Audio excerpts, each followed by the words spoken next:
ناظرین، آج کی دنیا میں سب لوگ نظریہ ارتقاء کو چارلس ڈارون کے حوالے سے جانتے ہیں۔ اس میں کوئی شک نہیں ہے کہ نظریہ ارتقاء کو چارلس ڈارون نے پیش کیا، لیکن کیا آپ جانتے ہیں کہ نظریہ ارتقاء کی بنیاد ایک مسلم سائنسدان اور فلسفی نے ڈارون سے 1000 سال پہلے رکھ دی تھی؟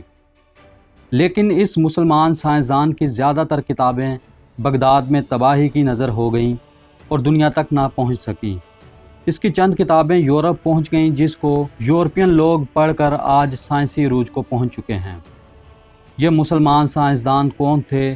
سائنس کی دنیا میں ان کے کیا کارنامے تھے؟ یہ سب اس ویڈیو میں جانیں گے۔ آپ ہمارے چینل کو سبسکرائب کر دیں اور بیل آئیکن کو بھی دبا دیں تاکہ آنے والی تمام انفارمیٹیو اور دلچسپ ویڈیوز آپ تک پہنچتی رہیں۔ ویڈیو کو لائک اور شیئر بھی کر دیں۔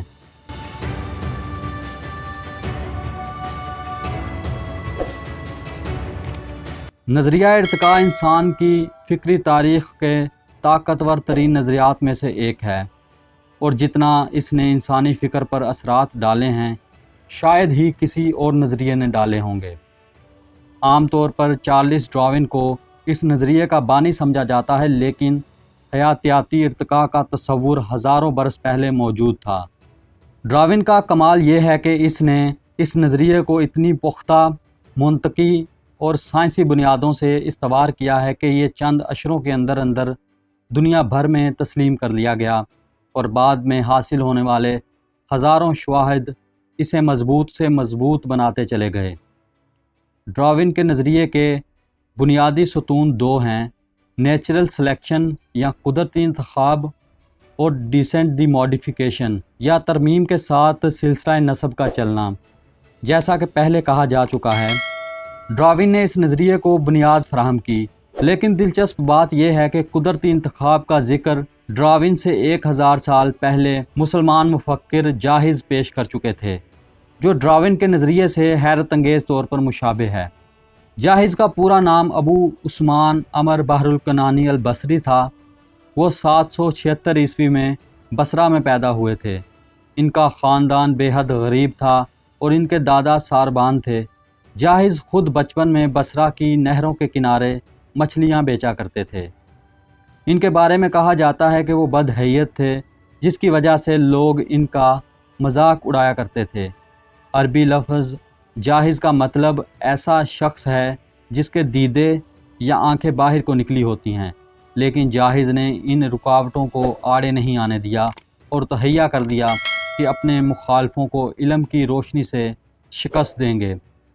اس مقصد کے لیے انہوں نے تعلیم حاصل کرنے کا سلسلہ جاری رکھا۔ وہ خود لکھنے پڑھنے کے ساتھ ساتھ فارغ اوقات میں مختلف علمی محافل میں جایا کرتے اور تقریریں اور مباحثے سنا کرتے تھے۔ اس زمانے میں معتزلہ فرقہ جڑ پکڑ رہا تھا، اور ان کے محافل میں مذہبی مسائل، فلسفہ، سائنس پر دھواں دار بحثیں ہوا کرتی تھیں۔ جاحظ نے باقاعدگی سے ان محفلوں میں شرکت شروع کر دی، جس سے انہیں اپنے نظریات واضح کرنے میں مدد ملی۔ یہ عباسی سلطنت کے عروج کا زمانہ تھا۔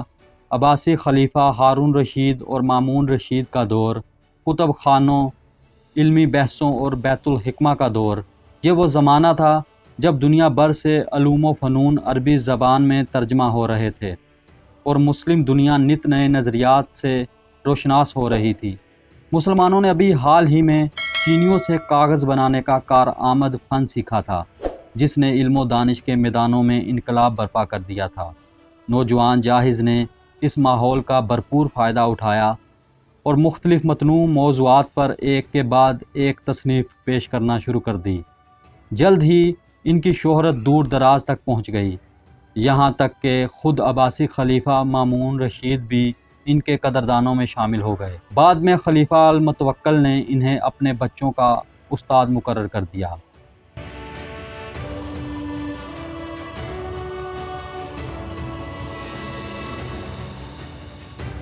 جاحظ نے سائنس، جغرافیہ، فلسفہ، صرف و نحو اور علم بیان جیسے کئی موضوعات پر قلم اٹھایا۔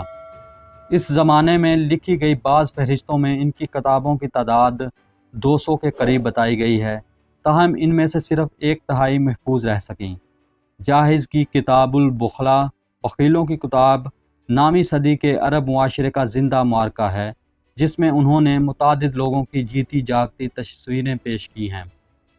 یوں تو جاحظ نے 200 سے زائد کتابیں لکھیں، جن میں سے ارتقاء کے سلسلے میں کتاب الحیوان سب سے دلچسپ ہے۔ اس انسائکلوپیڈیائی کتاب میں انہوں نے 350 جانوروں کا احوال بیان کیا ہے، ویسا ہی احوال جو آج آپ کو ویکیپیڈیا پر مل جاتا ہے۔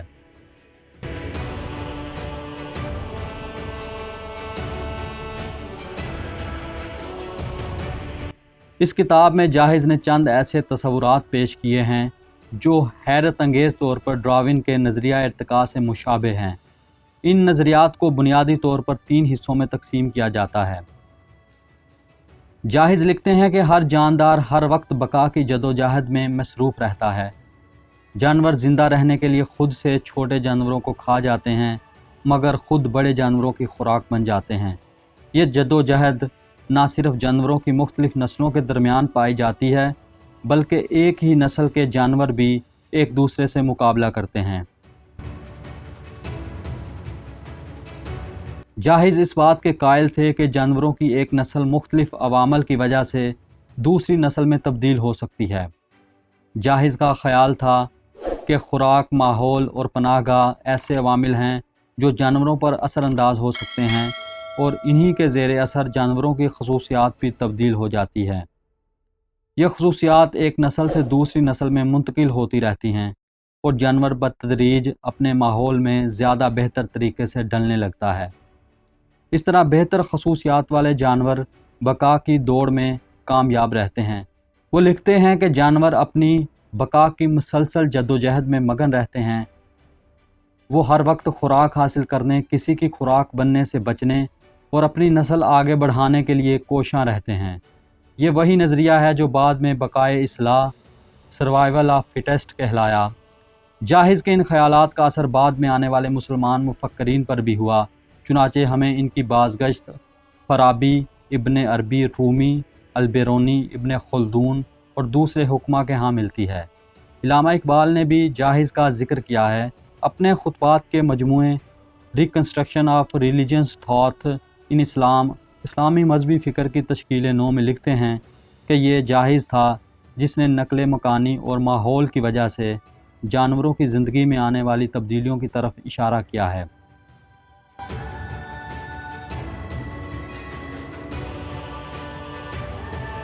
ارتقاء کے بارے میں مسلمانوں کے یہ تصورات 19ویں صدی کے یورپ میں خاصے عام تھے، حتیٰ کہ ڈارون کے ایک ہم عصر ولیم ڈریپر نے 1878 میں نظریہ ارتقاء کو محمدن تھیوری آف ایولیوشن یعنی مسلمانوں کا نظریہ ارتقاء سے موسوم کیا تھا۔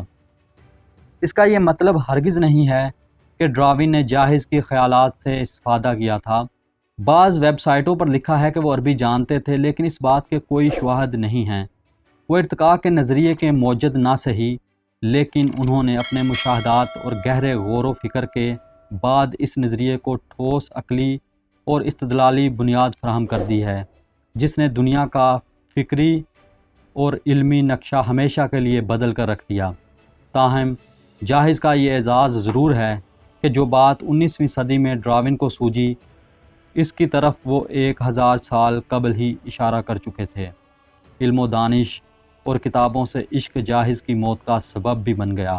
کہا جاتا ہے کہ 92 سال کی عمر میں شیلف یا الماری سے ایک کتاب نکالتے ہوئے بھاری بھرکم شیلف ان کے اوپر آ گری، اور یوں اسلامی تاریخ کا یہ یکتا دانشور کتابوں ہی کے ہاتھوں اپنے انجام کو پہنچا۔